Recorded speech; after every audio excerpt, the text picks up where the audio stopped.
Madame, Monsieur, je suis heureuse de vous retrouver pour décrypter ensemble l'actualité internationale de la semaine qui s'achève.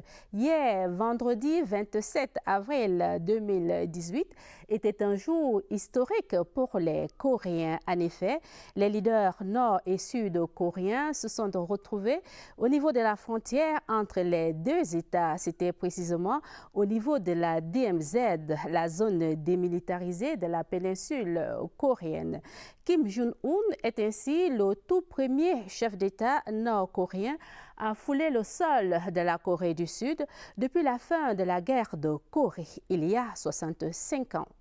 La rencontre intercoréenne était une étape cruciale vers le dialogue annoncé pour le mois prochain entre Donald Trump et Kim Jong-un. On est bien loin de l'escalade verbale qui a jadis caractérisé la relation entre les États-Unis et la Corée du Nord. Ce sera le menu de notre univers diplomatique. Dans cette édition, je vous propose également une visite guidée de la DMZ. Voilà pour le menu. La suite, c'est tout de suite, juste après, un tour dans le monde.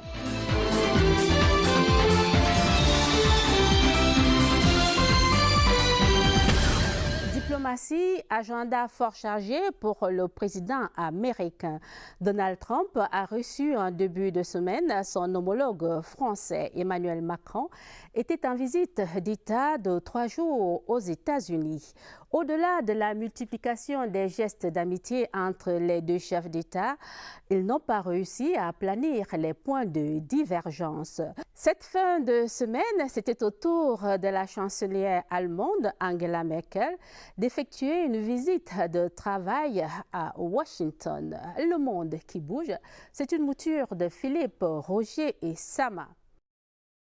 Des Sud-Coréens suivant le sommet intercoréen sur un écran de télévision dans la station de Séoul applaudissent la poignée de main inédite entre les dirigeants sud- et nord-coréens.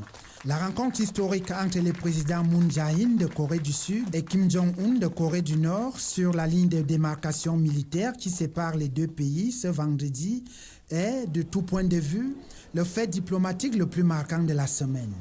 Les deux dirigeants sont engagés dans une vision de détente de leurs relations pour offrir la paix à leur peuple et mettre un terme à 70 ans de tension. La visite d'État du président français Emmanuel Macron aux États-Unis a également retenu cette semaine l'attention de la communauté internationale.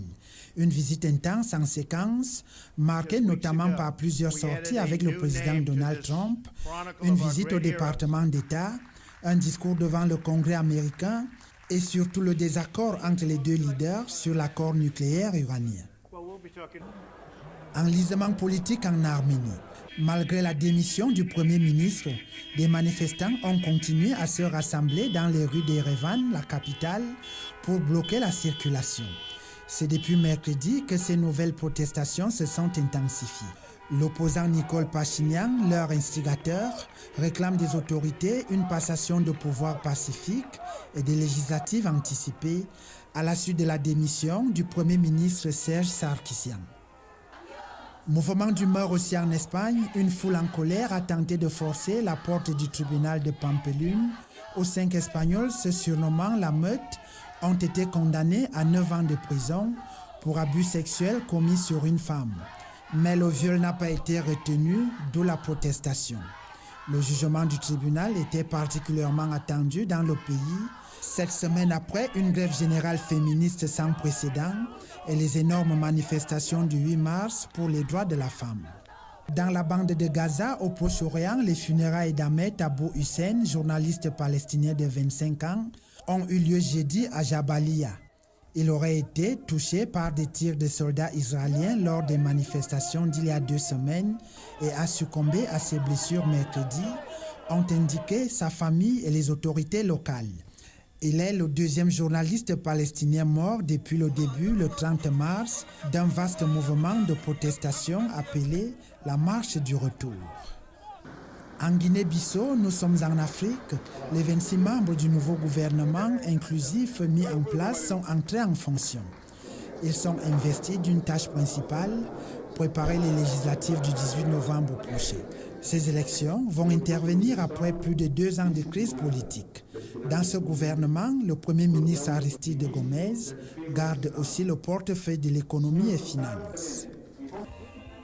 Pendant ce temps, à Madagascar, plusieurs milliers de personnes ont défilé dans les rues d'Antananarivo.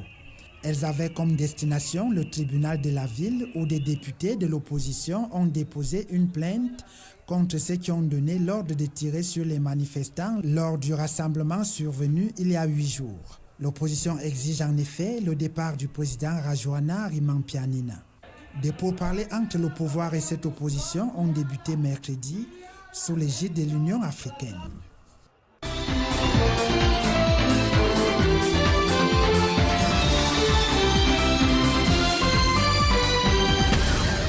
Construire la paix aujourd'hui dans le monde est une responsabilité collective. En effet, le processus conflictuel est de plus en plus insidieux, fragmentaire et les victimes sont nombreuses. Récemment, la communauté musulmane Ahmadiyya a organisé à Londres un symposium sur la paix comme héritage aux générations futures.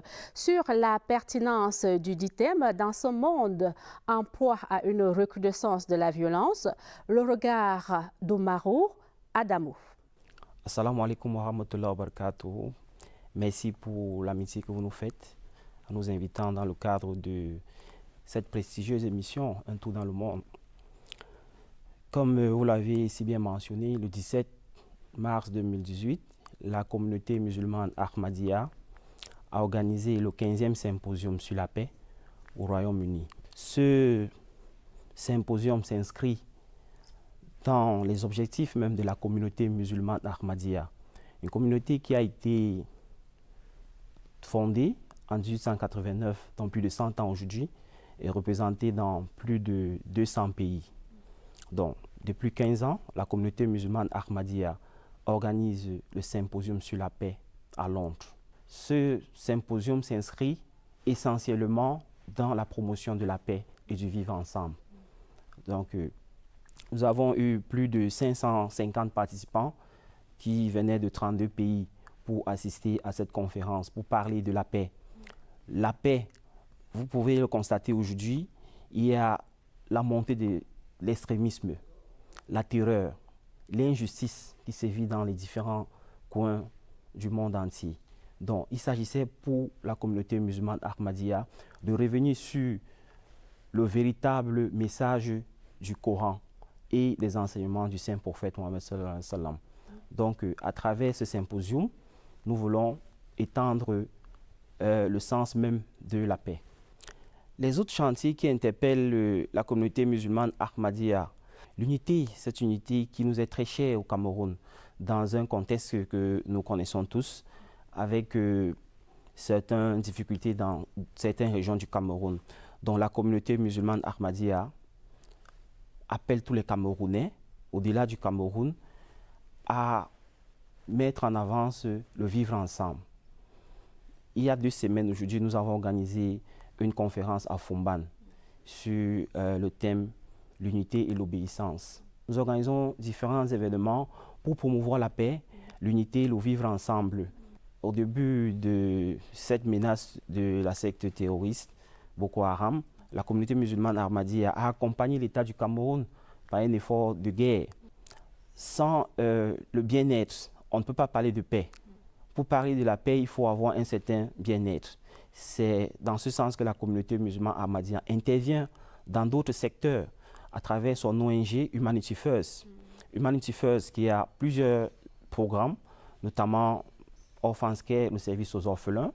Nous avons le service Water for Life, l'eau pour la vie, le service, les programmes médicaux. Donc, à travers ces différents programmes, Humanity First a déjà offert plus de 12 forages dans le Cameroun. Nous prenons en charge une 50aine d'orphelins à travers le Cameroun, mais également nous amenons les populations à se développer et à se prendre en charge.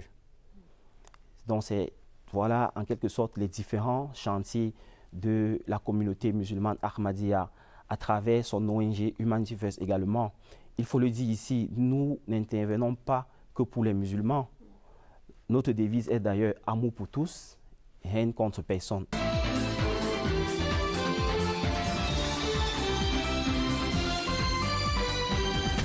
Entre la Corée du Nord et les États-Unis, c'est un échange inhabituel au plus haut niveau. Après une escalade récemment entre le président Donald Trump et Kim Jong-un, il y a quelques jours, les bombardiers américains ont survolé près des côtes nord-coréennes une démonstration de force qui visait à intimider Pyongyang, dont le 6e essai nucléaire récemment a déclenché une poussée de fièvre. Jusqu'où peut aller la Corée du Nord dans son ambition nucléaire? La tension croissante entre les États-Unis et la Corée du Nord peut-elle déboucher sur un chaos? Et à quoi pourrait ressembler la solution politique préconisée par le secrétaire général des Nations Unies? Toutes ces questions, nous allons les poser à notre invité, le docteur Franck Ebogo. Bonjour, docteur. Bonjour Françoise et merci de m'avoir invité. Rappelons à nos téléspectateurs que vous êtes un géostratège et enseignant à l'université de Yaoundé 2. Y aurait-il une autre casquette qu'on aurait Je crois que vous avez tout dit. Merci docteur. On va vous poser la question à vous. Est-ce que vous êtes surpris par cette folle ambition de la Corée du Nord de s'approprier son nucléaire? Je crois que si on regarde la situation récente, si on décrypte les discours, les gestes posés par Kim Jong-un, effectivement, on ne peut pas être surpris parce que pour comprendre la crise nucléaire en Corée du Nord, il faut remonter même, n'est-ce pas, à son grand-père, dans les années 50, après la guerre de Corée, et même à son père. Parce qu'on verra bien qu'il s'agit d'un processus qui est en cours et qui est porté actuellement par le jeune leader Kim Jong-un qui a accédé au pouvoir en 2011. Donc, effectivement, on n'est pas surpris, mais c'est une suite, n'est-ce pas, logique de ce qui a été tracé par ses prédécesseurs. Est-ce qu'à partir de son ambition d'intégrer le club des détenteurs de l'arme atomique, on peut dire que la Corée du Nord est aujourd'hui une puissance nucléaire ou alors simplement un État qui détient l'arme nucléaire? La Corée du Nord est considérée aujourd'hui comme une puissance. Nucléaire. Oui, comme une puissance nucléaire, une puissance militaire. Et on peut même ajouter l'adjectif nucléaire. En ce sens que lorsque vous regardez la péninsule japonaise, on verra bien que le rapport de force sur le terrain a changé. Dans les années 50, après la Deuxième Guerre mondiale, on avait des pays, des États qui n'avaient pas d'armes nucléaires, des États qui n'étaient pas puissants. On avait le Japon qui sortait d'une guerre très meurtrie, très diminuée de la Seconde Guerre mondiale. Vous aviez à côté la Corée du Sud qui s'était laissé embarquer dans une guerre avec son voisin du Nord à partir des années 50, en 1950, et cette guerre qui s'achève en 1953 avec la partition de la Corée en deux entités, la Corée du Sud et la Corée du Nord. Dont la limite est au 36e parallèle. Effectivement, on peut en voir que le rapport de force a changé. Et si les États de cette sous-région sont en train de protester, c'est justement parce qu'ils ne sont plus à un même niveau. On a une puissance qui est en train d'émerger dans une région et nécessairement les rapports de force sont en train de s'inverser. On reviendra sur les réactions des pays voisins. Je voudrais justement qu'on s'attarde un peu sur l'échange houleux qui a eu lieu ces derniers temps entre le président américain et celui de la Corée du Nord. Cet échange justement a donné lieu à une démonstration de force de la part des États-Unis qui ont pratiquement survolé les côtes nord-coréennes. C'était quand même osé. Ça n'était jamais fait jusqu'alors. Disons que depuis son accession au pouvoir en 2011, le jeune leader coréen Kim Jong-un est habitué à ces genres de sorties. Il est engagé dans une escalade verbale. Il menace les Occidentaux, les États-Unis. Mais jusque-là, on ne lui prêtait pas attention. On ne répondait pas. Pendant la présidence Obama, on faisait mine de ne pas comprendre, de ne pas entendre. Oui, évidemment, il menaçait, mais on savait bien qu'il n'avait pas la capacité nécessaire. Mais ce qui est nouveau, c'est avec l'accession au pouvoir du président américain Trump. Le président Trump s'en est pris violemment au jeune leader, qu'il a même d'ailleurs qualifié de Rocketman, c'est-à-dire l'homme missile, voilà, effectivement.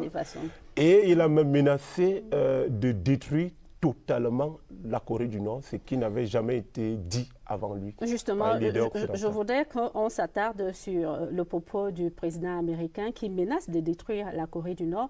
Est-ce que si on s'habitue à ces paroles aujourd'hui, est-ce qu'il n'est pas capable justement de passer de la parole à l'acte si jamais la Corée du Nord faisait un 7e essai nucléaire? Mais je pense qu'il ne pourra pas passer à l'acte. Mais ce qui est nouveau, c'est qu'aucun leader occidental n'était allé jusqu'à là, menacer de détruire totalement un autre État, nucléairement parlant. Bon, évidemment, il faut peut-être interroger la rationalité de ces deux leaders. On se demande s'ils peuvent aller jusqu'au bout. Avec le leader nord-coréen, on peut s'attendre à tout. Il a promis un 7e essai nucléaire. Oui, certainement il le fera. Au niveau des États occidentaux, notamment des États-Unis, il y a tout un processus pouvant conduire, n'est-ce pas, à appuyer sur le bouton de l'arme nucléaire. Donc il faut aller au-delà, n'est-ce pas, des sorties verbales, de cette spirale-là, pour se dire qu'aux États-Unis, évidemment, le président Trump peut tout dire, mais il ne passera pas à l'acte. Mais ça entre, n'est-ce pas, on entre dans une certaine surenchère. En ce sens que plus il s'exprime, plus il menace, évidemment, le jeune leader coréen, n'est-ce pas, se lance davantage et ça le radicalise dans sa position. Et justement, cette surenchère crée une certaine grosse frayeur au sein de la communauté internationale, raison pour laquelle le secrétaire général des Nations Unies n'a pas hésité à parler d'une solution politique entre les deux hommes. Quelle pourrait être cette solution politique? Écoutez, il y a plusieurs solutions qui ont été envisagées bien avant 2017, qui ont connu parfois des succès, mais à la fin qui ont échoué. Si vous prenez par exemple les négociations à 6 impliquant la Corée du Sud, la Corée du Nord, la Chine, la Russie et les États-Unis, il y a eu ces négociations qui ont été menées au début des années 2000. Et on est même arrivé à une solution retrait de la recherche nucléaire, n'est-ce pas, contre des approvisionnements en pétrole. Et effectivement, on était arrivé pratiquement à une solution durable. Mais avec l'accession au pouvoir du président Trump, tous les efforts politiques et diplomatiques qui ont été consentis jusqu'à là, n'est-ce pas, sont ruinés. Il faut donc maintenant inventer un nouveau processus. C'est d'autant plus que le président Trump dit clairement qu'il ne croit pas à une solution politique et qu'il faudrait passer un message fort à la Corée du Nord. On ne peut même non plus préconiser une solution militaire. Non. Écoutez, l'arme nucléaire est une arme dissuasive. C'est une arme de menace, mais ce n'est pas une arme offensive. Parce que dès lors que vous l'utilisez, vous déclarez également votre propre arrêt de mort. Est-ce que l'axe rouge, c'est-à-dire la Russie, la Chine, ne pourrait pas ramener, entre guillemets, à la raison la Corée du Nord, qui estime que c'est légitime d'avoir son nucléaire? Oui, écoutez, la Corée du Nord a des partenaires. La Corée du Nord compte sur un certain nombre de pays, entre guillemets, amis, notamment la Chine. Et c'est pour cela que vous verrez que les Occidentaux exercent beaucoup de pression sur la Chine, qui est d'ailleurs la seule porte de sortie ou d'entrée, la Corée du Nord, en ce sens que c'est un pays qui vit pratiquement sous embargo international. Donc c'est véritablement son seul partenaire. Et vous allez donc comprendre qu'il y a des pressions qui sont exercées sur la Chine pour que la Chine, n'est-ce pas, contraigne le jeune leader nord-coréen, n'est-ce pas, à renoncer à ce programme nucléaire. Il y a des actes qui ont été pris au niveau de la Chine. Par exemple, il y a eu la fermeture d'un certain nombre d'entreprises nord-coréennes en Chine, basées en Chine. Il y a eu le gel d'un certain nombre d'avoirs d'hommes politiques nord-coréens, mais cela ne suffit pas pour décourager la Corée du Nord. On a même entendu certains experts, docteurs, dire que la paix entre les deux Corées générait certaines puissances. Est-ce que vous partagez cet avis? Moi, je crois qu'il faut être prudent. Évidemment, il est de l'intérêt des deux Corées de se réunir. Ces deux entités qui ont été divisées en 1950 et surtout en 1953, parce qu'on était vraiment en pleine guerre froide, où le Sud était occupé par les Occidentaux, notamment les États-Unis, le Nord par l'URSS. Bon, évidemment, ils se sont partagés ces territoires-là par rapport à leurs intérêts. Mais je crois qu'il est de l'intérêt des deux Corées, n'est-ce pas, de s'unir. Il y a eu, au début des années 2000, des initiatives allant dans ce sens. Ouverture de la frontière, une ligne ferroviaire reliant les deux pays. Mais chaque fois qu'il y a cette crise qui revient, n'est-ce pas, tous les efforts qui ont été entrepris sont ruinés et on est obligé de recommencer le processus. Certainement, il y en a qui trouvent dans cette division une ressource politique. Mais pour les Coréens, l'avenir est certainement dans la réunification. Les deux Allemands, ils l'ont fait. C'est possible également que les deux Corées le fassent. On a quand même constaté que malgré l'embargo qui frappe la Corée du Nord, ce pays réussit quand même à tirer son épingle du jeu. Récemment, il y a un reportage qui montrait qu'il y a une classe moyenne qui émerge grâce à un marché noir. Oui, écoutez, l'embargo ne peut jamais être total. Pour qu'un embargo marche véritablement, il faudrait que tous les États voisins du pays qu'on veut fermer, n'est-ce pas, qu'on veut couper du reste du monde, en réalité jouent le jeu, soit des partenaires, n'est-ce pas, de ceux qui imposent cet embargo. Dans le cadre de la Corée du Nord, on a la Corée du Sud et le Japon qui sont des alliés des États-Unis, mais à côté on a la Chine qui reste un partenaire de la Corée du Nord. La Corée du Nord a signé le traité de non nucléaire Oui. dans les années 70 et ils en sont sortis en 2003. Ils ne sont plus liés par ces traités. Ah, d'accord. Depuis 2003, et c'est pour cela qu'à partir de 2006, ils ont commencé leurs premiers essais. Ce que je voudrais tout simplement dire, c'est que la Corée du Nord entre dans une surenchère. Et pour être à mesure, n'est-ce pas, de négocier avec les Occidentaux en position de force. Le schéma simple que je vois, qui s'est même déjà dessiné dans le cadre du nucléaire iranien, c'est que les Occidentaux devront faire des concessions, notamment en termes d'approvisionnement en pétrole, parce que vous le savez très bien, le pétrole est vital pour les économies mondiales aujourd'hui. Non, cela signifie qu'un pays qui a des velléités de se doter de l'arme nucléaire peut carrément suivre l'exemple nord-coréen, au nom de quoi les autres peuvent disposer de l'arme. Il faut avoir l'expertise, parce que ceux qui la détiennent vont vous donner cette expertise-là, vont vous la fournir. Dans le cadre de la Corée du Nord, ils l'ont eu à partir des années 50, parce que même après le retrait de l'URSS, de la Corée du Nord, en 53, à partir des années 53, mais ils ont continué de développer une coopération militaire et nucléaire avec la Corée du Nord. C'est pour cela donc qu'ils ont pu avoir cette technologie-là qu'ils sont en train d'expérimenter. Mais ce n'est pas si compliqué d'avoir cette expertise. Oh, je crois que si c'était très simple, beaucoup de pays auraient l'arme nucléaire. Docteur Franck Ebogo, merci pour votre disponibilité. Oh, c'est moi qui vous remercie de m'avoir invité une fois de plus.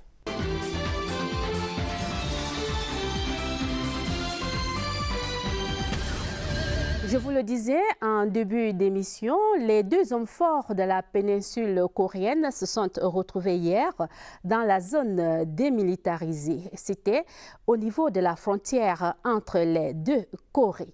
Je vous propose de suivre un reportage sur la DMZ.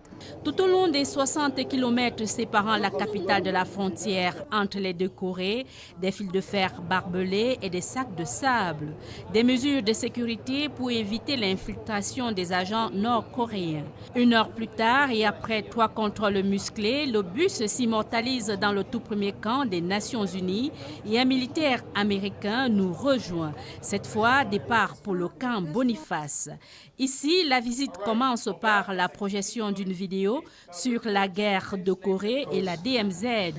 Le festival d'images est rythmé par une voix off du militaire dont la cadence rappelle celle des films de propagande de la Deuxième Guerre mondiale. La projection terminée, plus de caméras professionnelles pour immortaliser le paysage. Et chaque touriste signe un papier engageant sa responsabilité en cas d'attaque. Et direction zone démilitarisée. Construites pour des négociations secrètes, ces cases peintes en bleu abritent des statues qui représentent les soldats nord et sud-coréens aux attitudes menaçantes. Outre les tables et le drapeau onusien, le 38e parallèle, qui sépare les deux Corées est également visible. En somme, 2 km de largeur du côté du nord et du côté du sud de la péninsule coréenne ont été utilisés pour construire ces bâtiments. À l'arrière, on aperçoit le siège des forces nord-coréennes. Dernière escale, le checkpoint numéro 3. En contrebas, le village de propagande de Kijong-dong. À travers ce village de la paix, le régime nord-coréen voudrait projeter une image positive du pays. Il se raconte que ces édifices sont inoccupés. De retour au camp Boniface, l'atmosphère se détend. Il est possible de ramener quelques souvenirs de la zone démilitarisée. Un tour dans le monde, point final. Merci à vous de l'avoir regardé. Prenons rendez-vous samedi prochain lorsqu'il sera 12h30 sur la CRTV. D'ici là, portez-vous bien et excellent week-end à tous.